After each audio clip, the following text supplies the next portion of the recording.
and welcome to the Unnecessary Gaming Podcast. This is a video games episode made up of content that we recorded back in September of 2021.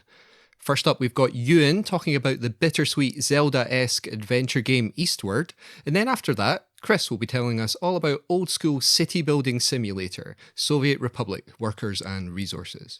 But before all that, as this is episode 126, I've got a bit of 126 related trivia for you. When I was a wee lad, when my dad and I were moving something heavy, like a fridge, say, sometimes instead of saying 1, 2, 3 lift, he would say 1, 2, 6. Now, apparently this is a nautical thing, something that naval gun teams would say when they were hauling a cannon back to the gun port after it had fired. My dad worked at the dockyard, so he knew these things. But I would say it's worth mentioning, he worked on the submarines, and as far as I know, even back then, they didn't have any cannons on board. So, take that explanation with a pinch of salt. Anyway, 126, enjoy. I've been playing Switch exclusive Eastward. Ooh. Which, like most console exclusives, is also available on Steam for the PC folk. But it is, it's only available on Switch as a console game. It's been made by a Shanghai developer called Pixpill Studios. This is their first game they've ever made, and it's getting sort of full release. So it came out on 16th of September.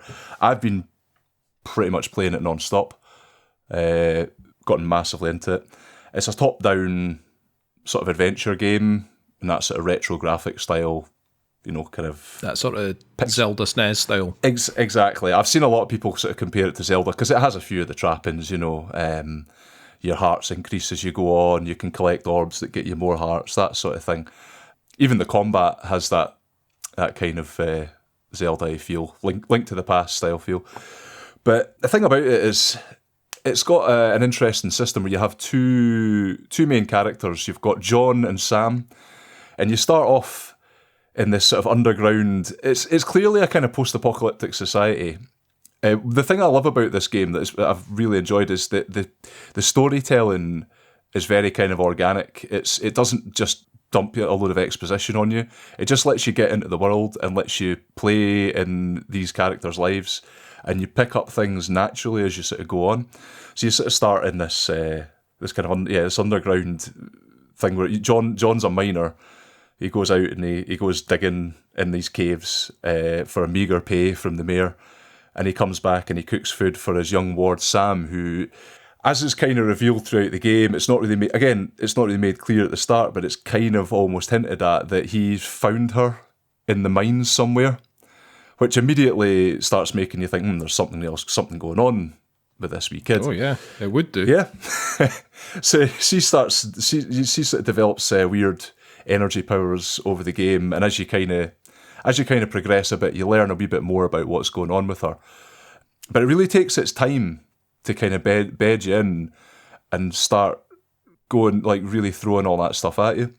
I don't know how much in terms of spoilers to go into, but it is quite interesting to talk about the story of the game and how it sort of unfolds, because you're eventually kicked out of this underground city by the mayor, and you find yourself in some village in the woods, and they've got a whole thing going on, because you've been told the whole time that the above ground is dangerous. You're going to die as soon as you get up there, and obviously when you get up there, there's sunlight and there's trees and stuff, but there are a lot of like kind of mutated monsters, things like that going about. The gameplay sort of divided between John and Sam, where you're going about with both of them. John's your sort of combat, so he batters the monsters with a frying pan. That's his primary weapon. The frying pan he also cooks with. Excellent. And Sam has these kind of weird energy powers, so she can't really defeat the monsters, but she can like stun them.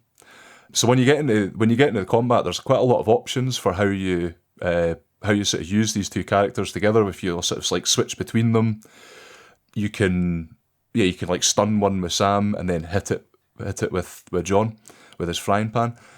And I found that quite interesting, the sort of there are different weapons you get on as you sort of go through the game, and the more options you get, you kind of realise, certainly players who are better than me will probably be doing some quite interesting things with the combat, I think.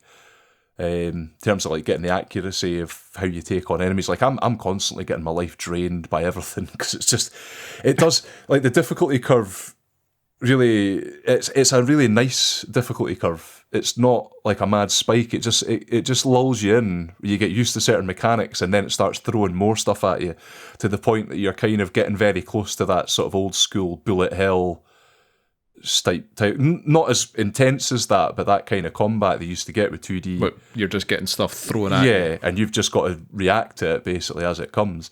You don't get a lot of time to just try and, how am I going to do this? Which I think kind of lends itself to multiple playthroughs. I'm from what I can tell, I'm getting close to the end. The game's sort of broken down into chapters, and I feel like we're sort of approaching some kind of end game. But I definitely will be playing it through again, because I know that there's secrets that I've missed. It's for quite a sort of linear game, like narrative heavy, it does have a lot of little optional quests and things that you can find that I was sort of aware of. I was missing maybe little things right from the start, but I kind of wanted to get through pure the story of the game and just kind of get on with it. But I probably will be going back to play some of those. The other thing... So how far through it are you?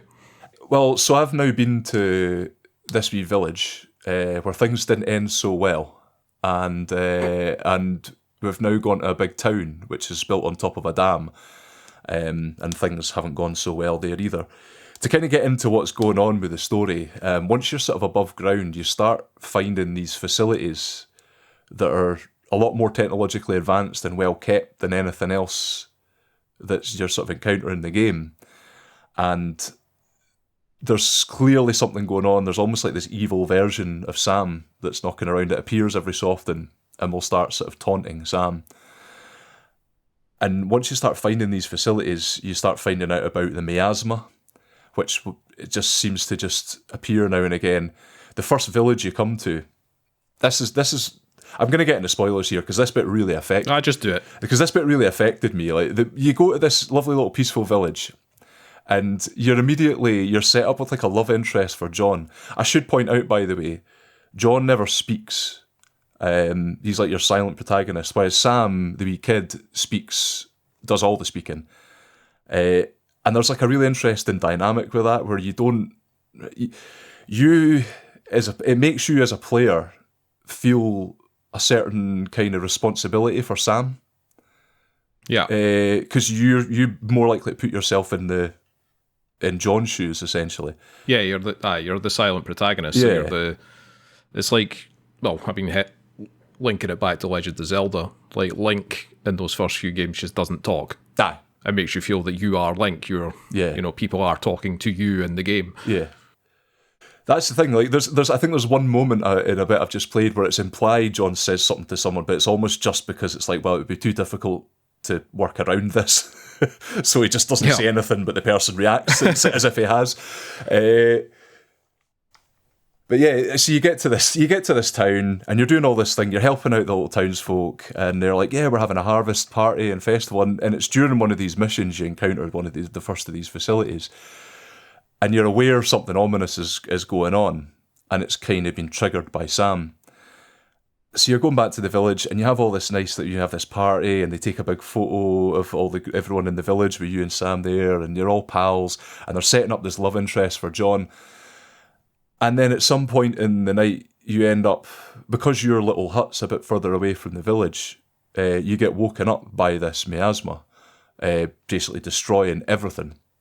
And it's made very clear that town is wiped out, and not a single person survives apart from the pair of you and one other character that's been knocking around since the start of the game. And it's like, it's got an amazing ability to go from very happy-go-lucky to quite dark really quickly. The music as well is really illustrates this. There's like a tune that I've had stuck in my head, the sort of happy-go-lucky bit when there's kind of childish stuff happening with Sam, that when it kicks in, it just makes me feel good. Oh, nice. And the other thing I wanted to point out about the design of the game as well is just with the pixel art, it's a lot of games could be quite lazy with that kind of with very basic art styles.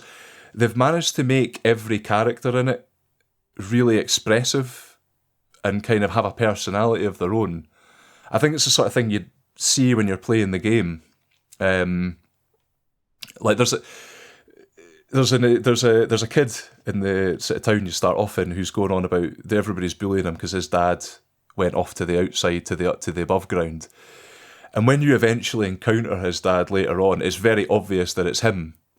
Because you see the family resemblance. These little things are set up, and you get a sense of personality from pretty much every NPC when you're walking around the towns, like talking to them, and then they all have and there's a lot of little comedy aspects to it. You save your game usually at fridges. That basically when you open them, they say you can store your memories in here, and they give you some weird bit of philosophical chat about maybe the memories you get back won't be the memories you put in, or is it really you that's that sort of thing. That's slightly terrifying. Even. Yeah. There's a lot of strange existential stuff going on in this game.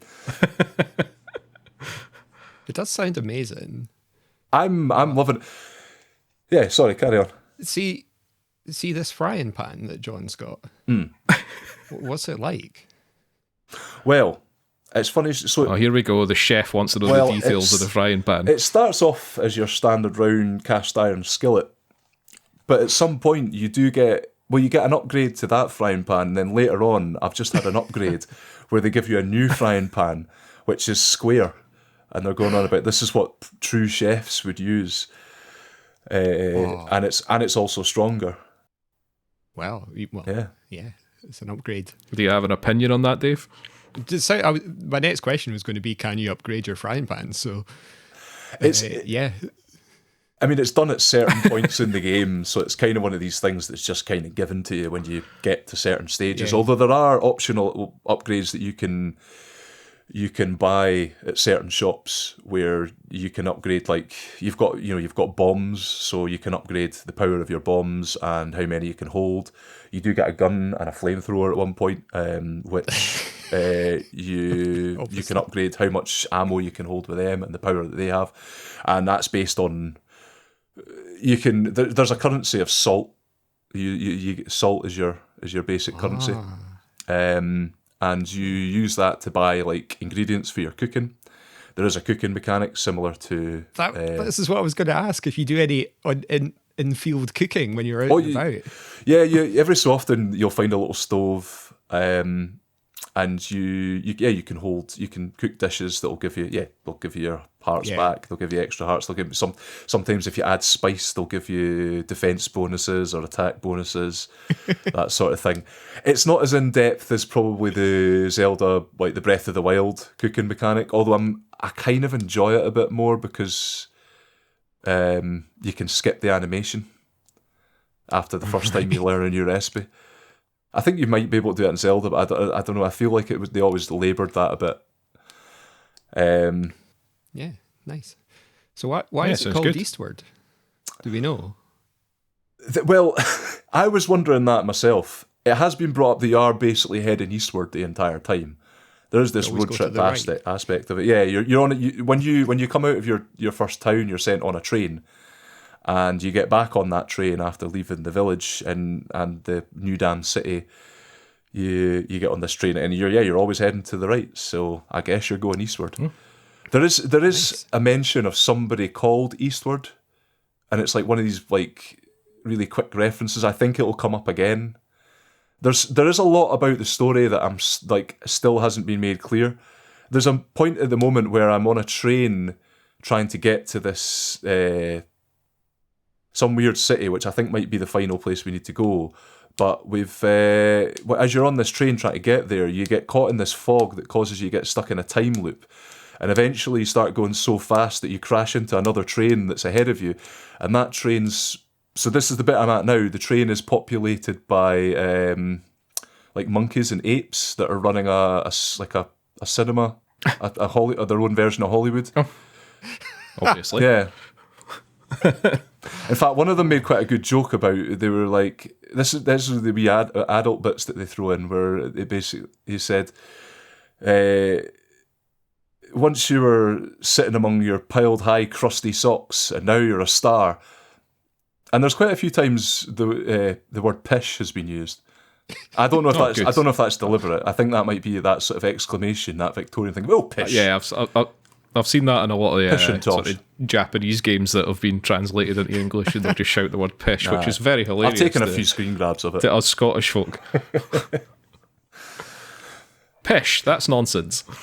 The one big thing I've actually still not got to in this as well is that there is an entirely fully playable mini game that is a JRPG in this game. Wow. And there is a reason for it existing as well, because it's like the one cultural artifact that exists in this world, and Sam's obsessed with it. All the kids that you meet in the towns and stuff are obsessed with it. They all play this game called Earthborn, and when there's a TV on, they're usually watching the Earthborn anime. Right. Now, somebody did point out to me, I saw a thing online that was inspired by, there was a SNES game called Earthbound, which I never played. I think there's like a character that they nabbed from that and put in those dreadful Smash Brothers games, but it's very much modelled on like the original Dragon Quest. Even the wee cartridge that you see in the top corner when you're playing it, the character that's on the front of that is like straight off the first Dragon Quest game. But you go about in that, you find consoles in most towns where you can play it, and there's little capsule machines. Chris, you'll like that, but there's capsule machines. Oh, good. Where you get capsules that give you basically better items in the game. Just to be clear, right? I never actually enjoyed getting capsule toys out in the machines in Shenmue. It was just an obsession.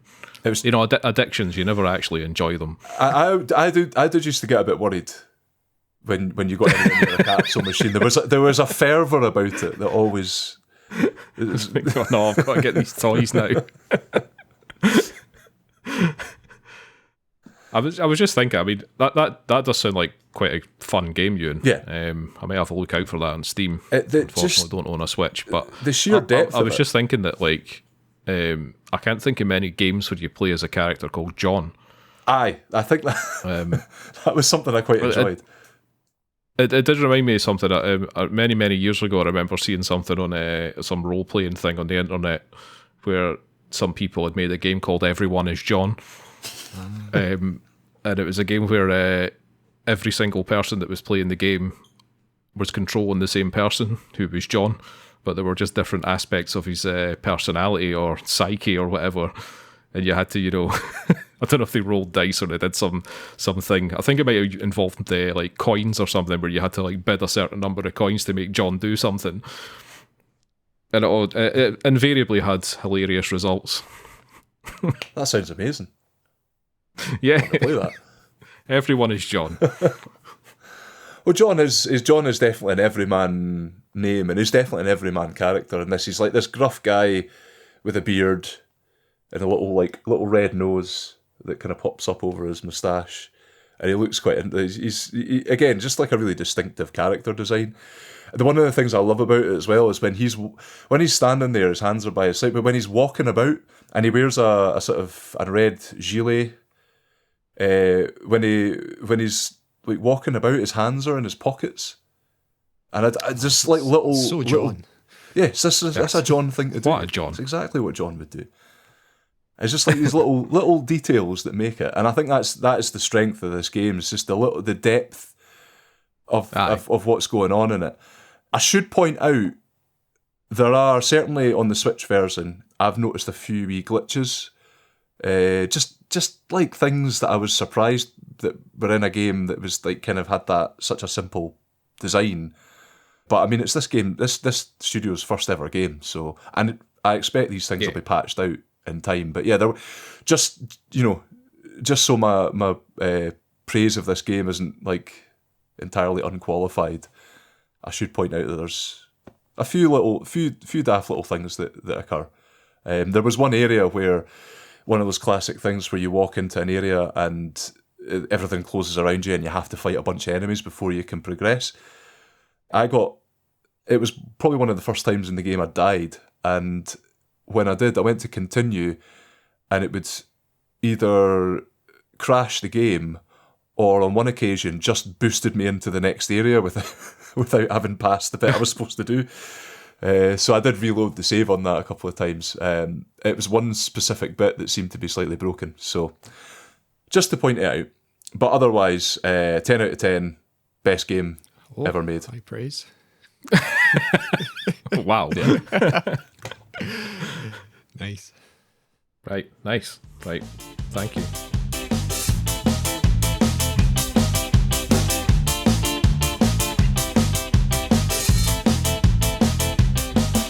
Right, guys, what's your favourite city builder game? Ooh. Minecraft. SimCity 2000, because I haven't really SimCity played 2000, many good beyond choice. then. Minecraft. Yeah. Did you see Minecraft? Yes. That's, I mean, technically you could You're pushing build a the boat city out in it, there. but it's not really what we were. Well, exactly, that's true. We did. We did, Euan, didn't we? Well, yeah, if you ever get a chance to go. It was on Slough. fire, but we did. Right, well, my current favourite city building game, right, is Soviet Republic Workers and Resources. Ah, I know this game. Ah, yes. Have you seen this on Steam? Yes. It's on my wish list. Right. Good. It should be. This is almost a game that's set in like the sort of mid 20th century, all right? I think you can choose your like starting period, but this is a very deep city building and production game, right? It's what happens if you take like that city planning and building style of Tropical. You played Tropical games? Mm-hmm. Yeah, I've never played any Tropical games. Well, if you kind of take that style, right, but mix it with the route planning and the vehicle micromanagement of Transport Tycoon, those Transport Tycoon games where you had to like properly plan out routes for each vehicle and all that sort of stuff, right? This is this kind of game, right? And what can I say about it? Like you're a faceless godlike mere entity, or presumably the first secretary of the Communist Party, who knows, right? But you've been given the task of creating a new Soviet Republic from scratch, and with it all the fun tasks that involves, all the city planning, infrastructure, building industry that supports your endeavours, brings you wealth, keep your country from going bankrupt and starving the population. You know, that's what you want in a game like this. And you do everything, right? And I mean everything. So we'll look into this, right? The game's got that classic city building camera viewpoint we all know and love, that SimCity style, up and above. You know, you can look around. You're floating around in the sky. You'll build places to live. They're mostly big classic communist blocks of flats. Places to work, places to create, places to relax, and by that I mean get drunk and watch socialist cinema.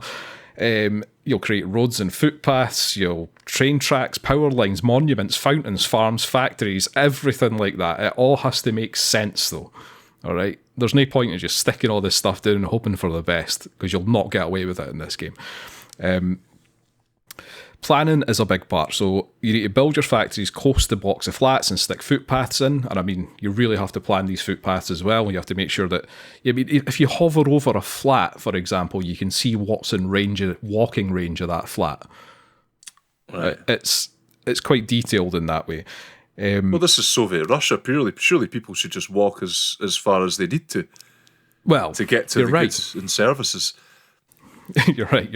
Maybe this isn't as realistic as I was hoping it was, but you have to let your little communists walk to work, all right? You can even order the population of an entire block of flats to go work in a particular set of buildings or just one building. You can just say, you live here and you work there. That's it, all right? So, but the thing is with that is that you effectively create small neighbourhoods. So, like in my game that I've got like a big coal mining thing going on and storage areas, and there's a power plant nearby and all that sort of stuff, right? And blocks of flats, and the people that live in those blocks of flats only work in those buildings, all right? So I don't have anybody with degrees living in these blocks of flats. These are just ordinary people. And one of the things you can do in this game is like you can actually bring in people from like third world countries and stuff like that to come and live and work in your these places that you want them to. It seems a bit, maybe that's a bit too realistic, but, you've got to but get that's the kind of thing that you can do. Don't gloss over it like some Euro game. Yeah, exactly. There we go. The racist bit nobody asked for. But the transport tycoon side of this game plays a big part. So you need to like buy vehicles, and there's a lot of vehicles. There's a lot of different types of vehicles that you've got to look at. You get like buses and trains, trucks, diggers, cranes, tractors, and you need to tell them all what to do, and very specifically in some cases. So this bus is going to this bus stop, then this station, then this stop, but this truck is going to go to this gravel pit and load all the unprocessed stone, then unload half of it at the storage area, and then maybe go over there and unload some of it over there, then go to this farm and load the crops, and then take them to the warehouse. And like, it's, you know, you've got to plan everything out and get into the nitty gritty of it if you want it to work. It's very weird. It's like very, very detailed, and everything you're doing is about making money and keeping the population happy, which aren't the easiest things to do, because money tends to come from your exports. Okay, so that's pretty much the only place you're going to get any money is from exporting. Your territory is surrounded by other countries, which can be either, you know, scummy Western places or socialist utopias, and they come with pre-built custom houses on the border. So anything that you send there, so if you send a train full of grain to one of those things, it'll automatically sell it to that country. But you get different values depending on what it is and who you're selling it to. So, you know, if you're selling to the capitalist countries, give them all the oil, they'll be happy with that. They'll give you more money for it. In my current game, so I've finally started to make a profit by selling fuel to my neighbours. Just sending train loads of fuel out to my neighbours. And it took me a long time to get to that point where I was making a profit, all right? And this is where, like, there are preset difficulties in the game, and that's a good thing, all right? These difficulties can really change how the game works a lot more than I've seen in a lot of other games, because they actually change major things about it. You can go in and make a custom difficulty thing, but the preset ones seem to work quite well. So you can have infinite money on the easiest difficulties, and I would totally recommend playing the game like that for the first time. Just give yourself infinite money until you get to grips with this, right? Because the learning curve is brutal, right? When it comes to placement and strategy and where you're going to put things. If you put something just even the slightest little bit out of place, suddenly your pipes don't quite link up the way that you want them to, or your electrical wires can't reach this thing, or whatever. So you need to try and properly plan it out. So play with infinite money if you're going to play this game. Just get the hang of it before you actually go in and do any real non-infinite money style of game. That's what one thing that Sorry? I say that's what I was found with your SimCities and Civilizations. Just play it on baby mode.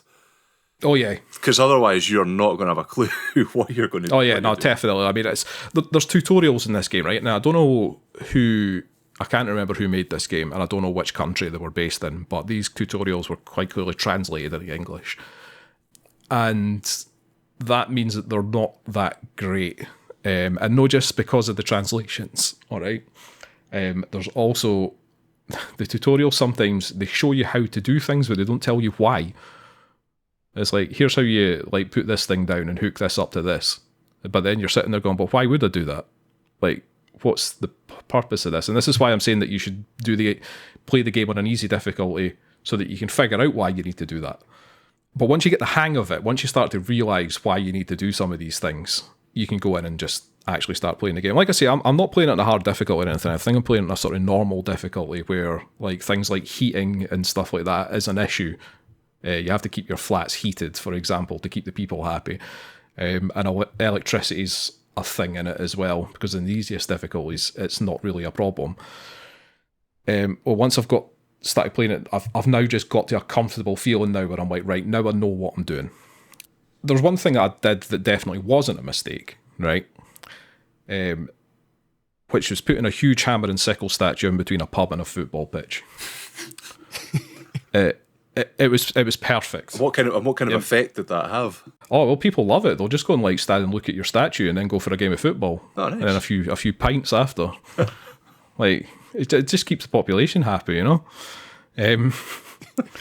You can zoom right in and just sort of watch the people going about their business. Oh, nice. It's quite good. There's This game's no winning awards for its graphics, though, right? They're more than functional, and in a way, it adds to the slightly grim Soviet theme, as does the lovely traditional Russian music that's constantly playing as well. Oh, yes. But the game's not gone for beauty. Its main selling point is just this depth. So if you didn't find like your pretty Western capitalist city builders like City Skylines and SimCity complex enough, then this gritty communist entry might be for you. There is a lot going on in it. But overall, I'm going to give it a thumbs up, all right? Sometimes you're looking for a game that's just got a bit of depth to it, and sometimes you feel like, I'm probably not going to play this game for a while, but I'm fed up of being treated like a baby. And this game will punish you, all right, and teach you a lesson, but it'll scratch the itch. It'll scratch that itch of just the complexity and everything that you're looking for. And you'll probably turn it off and not play it again for another 2 years, but that's what you're looking for sometimes. And it was perfect for me. It was exactly what I was looking for when I decided to fire it up and play it.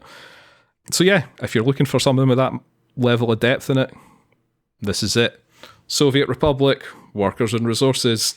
It does sound like the antidote to the sort of intellectual wasteland that is City Skylines. You're going to have to elaborate on that statement. Well, you can't really. Anyone who's played it will know exactly what I mean. It's a very depressing game. Right. Starts out well. It starts out. You're right. City Skylines didn't hold my attention because it starts out all right, and then you get to a point where you're just blankly staring at a city that you've created and nothing's quite working the way it should. Yeah. It reminds me what you're talking about reminds me a bit of these sort of lower level games from the past. Like you mentioned Tropico, but also Settlers, I remember, which is a very old game now. Mm-hmm. But it's all about just making these very basic connections between resources, and Settlers is all about just having resources shipped about the place. It doesn't have the people's happiness dimension to it. But it's that same kind of low level kind of stuff, like Dwarf Fortress as well. I mean, Dwarf Fortress has other aspects to it, but a big part of it is shuttling stuff about and getting people to do work. Yeah. And the thing is that in this game, it's like sometimes it's not quite as simple as just like, I need coal, so I'm going to build a coal mine. You can't just do that. Like in this game, you have to like build a coal mine, and then there are little like, those like coal chutes and stuff, and then you can like, that all just pours the coal onto the ground. So you've got to get something to like go and take that coal and take it somewhere else. But it's the same with like if you're digging up gravel. If you want gravel, you're actually digging up unprocessed stone, but then you've got to then take it to a processing factory to get it turned into gravel and then store all that somewhere. And it just becomes this like, you create this weird like roadmap, which just becomes, when I first played it was just an absolute nightmare of roads. Just roads going everywhere. Because the buildings have only certain access points, so your vehicles can only go in at certain places, so you have to start planning for where the vehicle's going to go and how's it going to get back out to then go to the processing factory or the storage area, and it sounds like it's got a little bit of what kind of Factorio is sort of like the stripped down version of what these kind of things, where you're having to, you do one thing, but wait a second, this is going to have and you kind of have to build up your system. I don't think it has the efficiency, because Factorio was an efficiency problem, wasn't it? And I don't think it quite gets into that level of Factorio, but definitely efficiency is a thing in this game, because there's no point in like having a coal factory that's hundreds of miles away from a coal mine, because then you won't. A coal factory, a power. Mm-hmm. A power factory. A power factory, yeah. A power factory that is 100 miles away from the coal mine, because then, you're not going to be able to get enough coal to it. Yeah. But yeah, it is a thing in the game, though. Okay. That sounds all right. It's quite good. It was surprisingly good. I mean, if you looked at the screenshots, you'd be like, what the hell? But this looks like a game from about 15 years ago. Yeah, so I'm going to have a look. I'm going to give you a live reaction right now. Right, let's do what's it called again? It's called Soviet Republic Workers and Resources. You can probably hear me typing. Workers and Resources, there we go. Try to get to an actual picture of it.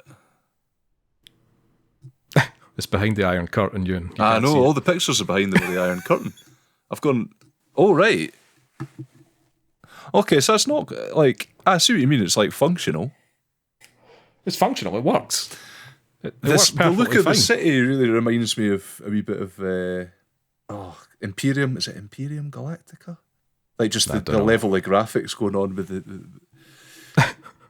with the city. But yeah, it looks good. And I'm a fan of these kind of resource muck around efficiency sort of simulator things.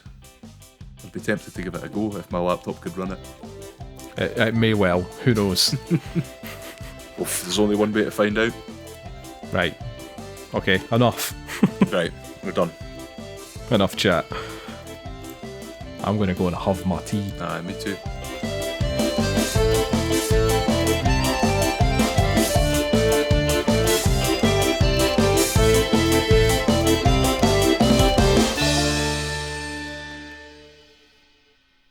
Dave, what stage are we at in the editing? Editing? Well, Yeah, so like, have you started or? well, no, not really, because I've just got everything.